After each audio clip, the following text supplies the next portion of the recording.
Hello students, I'm Anju Mathur of Rawal Convent School. Today I'm going to start a new poem named Stopping by Woods on a Snowy Evening by Robert Frost, in which a speaker stops to watch snow falling through the trees and consider the darkness and the journey ahead. The speaker stops his horse outside a wood in the snow on the darkest evening of the year. About the poet. Stopping by woods on a snowy evening. Diction of the poem. Rhyme of the poem. Poetic devices used in the poem. What is the central purpose of the poem? These are the topics we are going to study here. About the poet. Robert Frost is known as the nature poet, modern poet, and a lyric poet. We find natural element in his poetry. He is also known as regional poet. Stopping by the Woods on a Snowy Evening is an inspiring poem by Robert Lee Frost. The poem Stopping by Woods on a Snowy Evening is a meaningful poem. It conveys an important idea of keeping up one's duties and responsibilities when alive. Whose woods these are, I think I know. His house is in the village thou. He will not see me stopping here to watch his woods fill up with snow.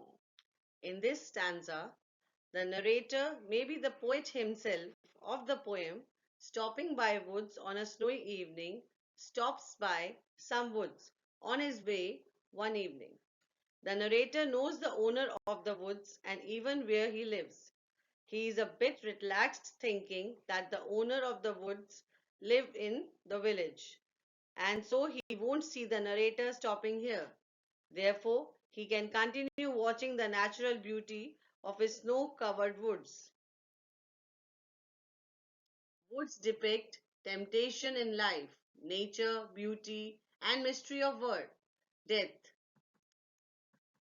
Village depicts society and civilization. Snow depicts beauty of death. My little horse must think it queer to stop without a farmhouse near, between the woods and frozen lake, the darkest evening of the year. In this stanza, the narrator of the poem says that his dear horse, whom he is using as his carriage, must think it strange to stop here, between the woods and the frozen lake in a dark evening, as he normally stops near a farmhouse. The narrator calls his horse my little horse, as it is very dear to him, or maybe the horse is a little one. In the literal sense, that is a pony. It may also suggest that the speaker is humble, an ordinary citizen, and cannot afford to buy an expensive horse. He also personifies the horse by indicating that it has a thought process and also referring it as he in the next stanza. In this stanza, the narrator suggests that the weather is cold enough to freeze a lake. The expression darkest evening could suggest several things. Maybe the narrator traveler was very depressed due to his long journey or the cold weather. Otherwise, it may also refer to the longest night of the year, the night with the most hours of darkness. In that case, it is 21st or 22nd December when the winter occurs in the northern hemisphere. Frozen Lake depicts the period of birth to death. He gives his harness, bells a shake, to ask if there is some mistake. The only other sounds the sweep of easy wind and downy flake. In this stanza, the poet says the horse is shaking its head, ringing the bell attached to its harness, as if he is asking his master whether there is any problem, as it is unusual for him to stop by the woods in the darkness. And the important thing in this stanza of the poem, Stopping by woods on a snowy evening is the sound imageries.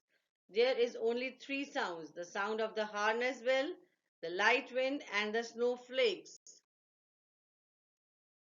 The words are lovely, dark, and deep, but I have promises to keep, and miles to go before I sleep, and miles to go before I sleep.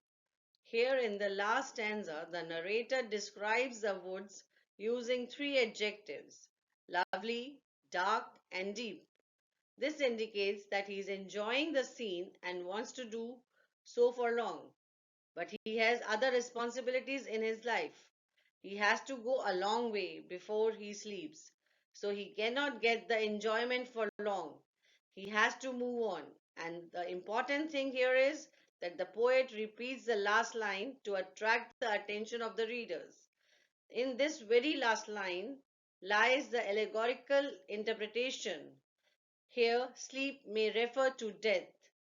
We in our real life have many things to look at with awe, many things to enjoy, but in most cases we cannot, simply because we have other things to do in our short lifespan, so we have to move on. Rhyming scheme. Robert Frost writes the poem of stopping by woods on a snowy evening in the first person point of view in lambic tetrameter, 4 quatrains: AA, BA, BB, CB, CC, DC, DD, DD. Poetic devices of the poem are: imagery. It is used to make readers feel things through their five senses. The poet has used the images for the sense of sights, such as woods, house, lake, and these images see the woods as a source of solace and comfort to a lonely traveler. Personification. Poet has personified the thinking of the horse mildly in the second stanza, when it stops, and in the third stanza he gives a sign to the rider. Alliteration. It is the repetition of the same consonant sounds in the same lines, such as the consistent use of H sound, whose, his, house, he, here, his. W sound, woods, will, watch, woods. S sound, see, stopping, snow. Repetition. It is when words or phrases are repeated in a poem, such as in stopping by woods, and miles to go before I sleep, and miles to go before I sleep. Diction of the poem.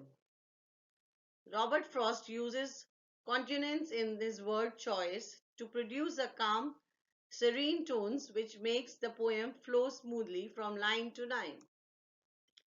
He uses phrases like of easy wind and downy flake, or the woods are lovely, dark and deep, to create a peaceful, soothing tone. At the end of the poem, he uses repetition in the phrase, and miles to go before I sleep, and miles to go before I sleep, to suggest the idea of a long journey ahead of him. Central purpose of poem. The speaker wants to reflect his feeling and experience he encountered during his journey in the woods. That is, he has realized peace, beauty in nature, and death. In nature, you can find beauty and peace at heart. You cannot choose what you really want to do if you have promises to keep, which are your duty and responsibility to fulfill. Hope you are clear with the explanation of the poem. Thank you.